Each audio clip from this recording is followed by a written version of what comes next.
You're listening to School Counseling Simplified, a podcast with easy-to-implement strategies for busy school counselors. Here's your host, Rachel Davis from Bright Futures Counseling. Hey there! I am so excited to announce my newest project called Impact. I created a membership for school counselors so you can have everything you need for engaging class lessons, small groups, and individual sessions at your fingertips each month. Members receive monthly curated curriculum across 3 tiers, curriculum map and video implementation guides, live bi-weekly Zoom coaching calls with me where you can pick my brain about all things school counseling, and an exclusive members-only Facebook group where you can build community with like-minded school counselors. Sign up today at stressfreeschoolcounseling.com/impact. Impact just launched, so get in early to get maximum benefits. Again, you can get all the details and sign up today at stressfreeschoolcounseling.com/impact. Hey there! Thanks for listening and watching another episode of School Counseling Simplified. So if you are listening to this on your favorite podcasting app, this one is a little different. I'm actually recording a video right now as well because to conclude our small group series, I wanted to do a complete mock small group. So this will be a small group walkthrough. So you can't see me if you're listening, but I have all of my small group materials in front of me. I'm sitting at a desk or a table here, and I'm going to pretend that I have my students in front of me. So I am using a sample session. This is a session from my Ready to Regulate Self-Regulation small group. So I'm using it as an example so you can see the ins and outs of what goes down in the day-to-day, real life, how I would lead a small group. So here's how I'm going to do it. I feel kind of silly because I'm obviously the only one here. I debated putting like some stuffed animals up to be the kiddos, but I'm just going to pretend they're here. So I'm going to talk to the students, and then I'm also going to say some side notes just for you as the counselor that I wouldn't typically say for students. Okay, so let's see how this goes. First time doing anything like this, but I think it will be fun. So ready, action. Hey kids, come on in, have a seat. Thank you. How are you guys doing today? Oh, good. Good. Perfect. Please sign your name on the sign-in sheet. Yep. Okay. Awesome. Thank you. Just sign your name. Yeah, the order doesn't matter. Perfect. Okay. Thanks. Yeah, I'll take that. Thank you. Okay. And the reason we do the sign-in sheet note for the counselor is so we can keep attendance. So obviously their teachers are keeping attendance, but if there was ever an emergency or something, you want to know where the students were and when you were responsible for them. Okay, back to the kiddos. So we're going to start our group the way we always do with our group rules and our feelings check. So here are our group rules. Remember, they are be respectful, be kind, participate, confidentiality, and have fun. Who remembers what confidentiality means? Yes, you're exactly right. What you say in here stays in here. Perfect. Now, note for the counselor. If this was your first session, you can have some group rules printed out, or I like to help the students come up with them on their own. So let's pretend this is the first session. We would do something like this. Hey kids, so what are some rules that you think would be good for our group? No hitting. No hitting. Okay. Yeah, no hitting is a great rule. That would go under be respectful. Perfect. Let's write that one down. Okay. What else? Be nice. Yes, be nice or be kind. I think that's a great one. No yelling at each other. Yep, another good one. I agree. That goes under be respectful or be kind. What do you guys think about participate? Do you think we could do participate? Yeah, that's a good one. Okay, yeah, I think that would be good because we want our group to be successful and to help each other. Good. And then I want to add one, guys. I want to add confidentiality. Confidentiality, what does that mean? Well, confidentiality is that we agree that what we say in counseling stays in counseling. So there are a few exceptions to the rule. If you're being hurt, or if you're hurting someone, or if someone's hurting you, or you want to hurt yourself, then we absolutely, if it's a safety issue, we won't keep that a secret. But what this means is that we are just going to respect what our other group members are saying, and if during feelings check, maybe they want to share something personal, we're not going to go back and tell everybody in class. We're going to keep it in counseling. Can we all agree to that? Yeah, okay, great. So that's confidentiality. That's a big word, but all it means is what you say in here stays in here. And lastly, I think have fun is a good rule because that's what we're here for. We want to learn, but we also just want to have some fun. Okay, perfect. So, counselor, that was an example of how you could initiate the group rules during the very first session. Okay, kids, now we're doing what we always do next, our feelings check. So I have the feelings check poster here, and we're going to go around in a circle and say how we are feeling and why. So remember, we're going to take turns, and only the person whose turn it is, we can even pass around that pillow. Yeah, grab that pillow, we can pass it around, and whoever's holding the pillow, that person can share how they are feeling and why. So I'll go first as an example. So let's see, I can look at my sheet. Today I'm feeling a little sad because I had some family visiting for the week, but they just left this morning. So I'm feeling a little sad that they're not here anymore. Okay, Miranda, why don't you go next? Oh, good, thank you. And then remember, guys, you don't want to say like, I feel okay or fine. Let's really try to use an emotions word. So remember, you can reference the sheet if you need help. Okay, a 1, you're having a hard time coming up with 1. That's okay. Can you maybe tell us on a scale of 1 to 10 how you're feeling? A 6. Okay, good. So if you're having a hard time coming up with a word today, an emotions word, no worries, you could use a number. And because this is our self-regulation group, if you want to use a color to tell us how you're feeling, you can do that as well. Oh, Kevin, you're in the blue zone today. Yeah, I'm sad, so I'm feeling a little in the blue zone as well. Okay, awesome, everybody. Good job. So, note for the counselor, you always want to model the feelings check, and then you want to use a consistent sentence structure like I feel blank because blank. Again, you can use a number scale or a color scale if it makes it easier depending on the age and developmental level of the students you're working with, and you want to have a visual aid ready. Great job, everybody. Okay, kiddos, moving right along. So if this is our first session, we would do a self-assessment. So here's an example of a self-assessment. So basically, what you're going to do is answer these questions. This is not a test. There are no right or wrong answers. I'm just trying to figure out what you already know about self-regulation. Okay, note for the counselor. A few things you can do here. Number 1, you can just pass these out and have kiddos fill out the self-assessment and then collect them. You want to be sure to have their name and date on here. That way you can track it. Or if they're younger students, you can read the questions out loud. It would look something like this. Okay, everyone, get your pencils ready. The first one says, I know what self-regulation is. Yes or no?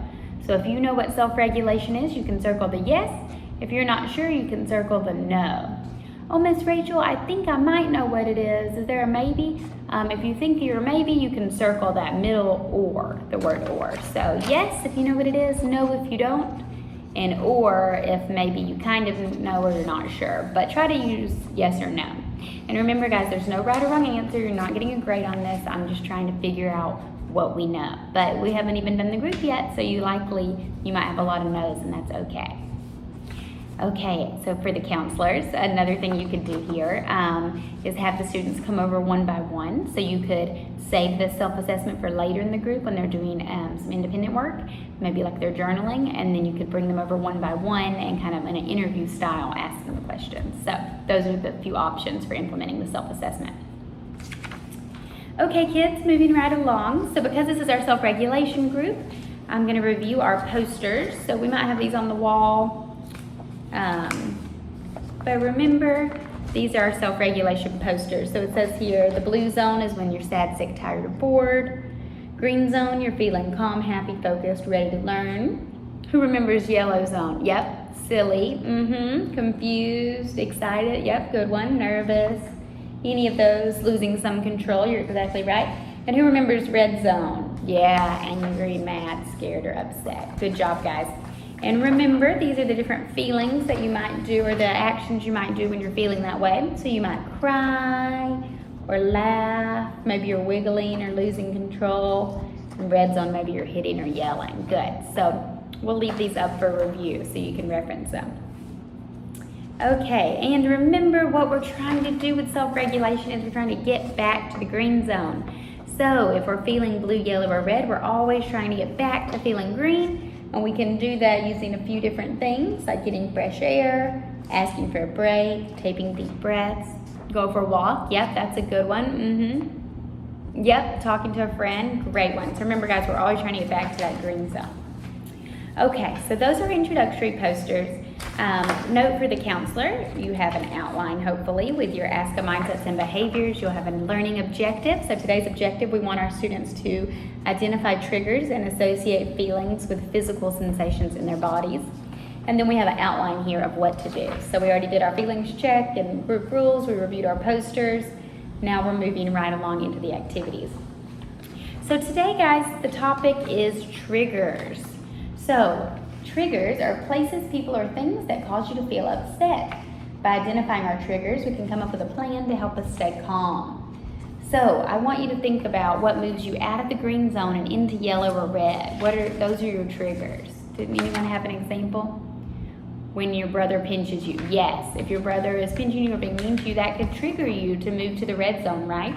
So let's see what this kid's saying. He says, my triggers are loud noises, when my sister yells, and when people touch my things without asking. Ooh, me too. Yep. This makes me feel hot in my cheeks, and I clench my fist and jaw. So he's talking about how his body feels when he feels angry. So sometimes we can notice how our body responds to triggers. So I want you to pay attention to heart rate, your muscles tightening, your jaw clenching. These are signs that you're losing some control. Does anybody here want to share something in their body? Oh, you get sweaty? Yes. Your face gets hot? Yes. Those are all good ones. Okay, let's see what else here. We're going to do for our icebreaker today a think, pair, share. So I want you guys to get in a couple pairs here. So there's 6 of us, so let's do 3 pairs of 2. You can just work with your partner beside you. Can I work with Stacy? No, I'd like you just to work with the partner beside you. Okay, great. And now these 3 questions are what I want you to talk about with your group, okay? I want you to ask them what some of their triggers are, and I'll have this poster up so you can look at it if you need a reminder. Ask them how they can tell when they're going from yellow to red. So how do they know when they're heating up? And what can they do to get back to green? Okay, so I'll give you guys a couple minutes to work on this, and I'll be walking around and talking with you as well. Yeah, that's a good one. So what are triggers again? Yeah, so a trigger is going to be something that causes you to move from the green zone. So maybe something that makes you angry or makes you upset. Yes, that's a good example. How are you guys doing over here? Okay, good. So you said to get back to green, you like to take deep breaths. Yep, that's a great one. Okay, good guys, good. Okay, let's bring it back together. I heard some really good responses, everyone. I dropped my die 1 minute here. Fan's going kind of crazy today. I heard some really good responses. So remember, your triggers are those things that are getting you kind of out of the green zone. Why do you think we want to know what our triggers are? Yeah, so we can prevent them or we can learn a coping strategy to deal with them. Great jobs. Okay guys, so today I want to talk about our bodies. So remember we said that sometimes you can feel your emotions in your body. So we're going to do 2 things. First, we're going to play a dice game. So I have here a pair of dice, 2 die. One has body parts on it, and one has the colors of the different zones on it.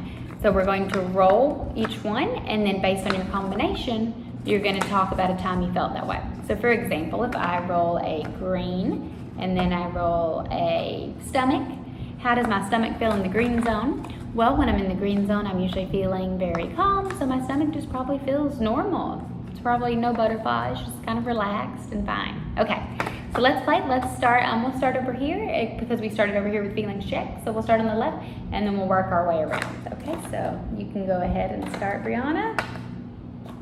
You got a red hand. How do your hands feel when you were in the red zone, Brianna? Yeah, it's a great example. So Brianna was saying that she clenches her fist sometimes. Does anyone else do that? Okay, now it's your turn. Okay, so note for the counselor, that was just an example of how you would play the dice game. And you want to have those assembled ahead of time. And then moving on to the second part of the main activity, this is the body drawing. So you're going to have students split into pairs, and I'll do an example of how I would explain it to students. Okay, kids, so now we're going to split into pairs, and you're going to lay down on the ground. I have some big butcher paper laid out for you guys. You're going to trace your partner's body, and then you're going to write on there how different parts of the body feel when you're in different zones. So just like we did with the dice game. So you're taking what we did in the dice game and you're actually drawing it on the body trace. So for example, the tummy. If you have a tummy ache when you're in the yellow zone, you could write yellow tummy ache on your stomach on the cutout, okay? Or your legs, maybe when you're in the red zone, you like to run away. You could write red run on the legs, okay? So go ahead and trace your partners. Now this is our biggest activity. This is gonna take you have about 10 minutes to do this. So you can break apart, find a space in the room to work on it, and I'll walk around and help you guys, okay?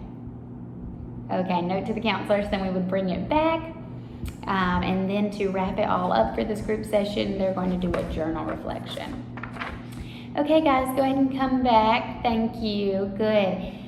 So we're going to do our last journal, or our journal for today. This is journal number 5. You're going to keep it with your other journals. So today's question says, write 3 triggers. Did you know what your triggers were before today, and what can you do to stay in control of your triggers?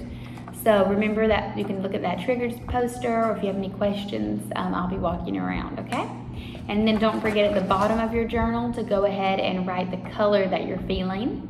And you can look back if you have some time when you're finished at last week's and see if maybe you're feeling a different color. Maybe you're in the same zone this week. Just kind of notice how it changes. Okay, I'll give you guys some time to work on that. Okay, note for the counselor, that is how we would conclude the group. So a couple other things to mention. I like to keep my students' group materials in manila folders. So each student has a manila folder with their name on it. And then I would keep any work they do. So in this case, the only writing they really did was the journal reflection. I would keep their journals in there, or if they have any other worksheets, I would keep their self-assessments in there. And then at the end of the group, they get to take their folder home.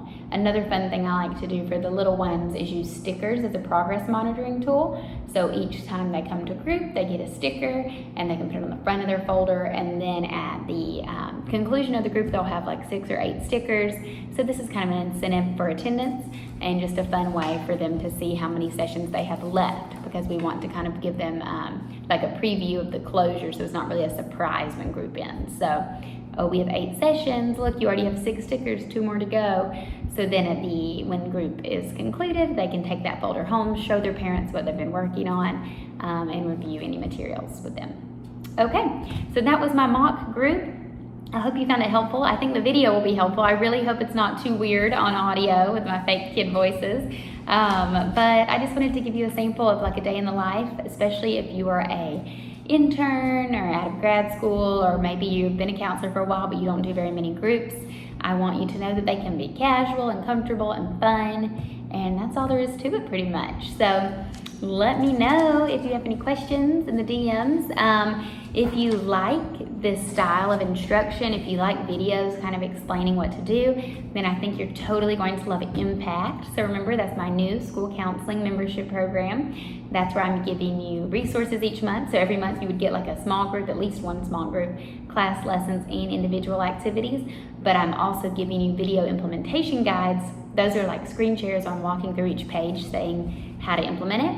But then I'm also doing Zoom calls where it would be like this, me live talking about how to do the different activities, and you could ask any questions you have. So that's Impact, that's my new thing. We already have a lot of members in there, and I think you're going to love it. So if you have any questions about Impact or want some more details, you can go to stressfreeschoolcounseling.com/impact, or just send me a message or an email. Okay guys, I'll talk to you next week. Thanks for listening to School Counseling Simplified. You can find the links from today's episode in the show notes. If you'd like to connect with Rachel, she's on Instagram and Teachers Pay Teachers at Bright Futures Counseling. Be sure to subscribe to the podcast so you don't miss any episodes of School Counseling Simplified. Talk to you next week.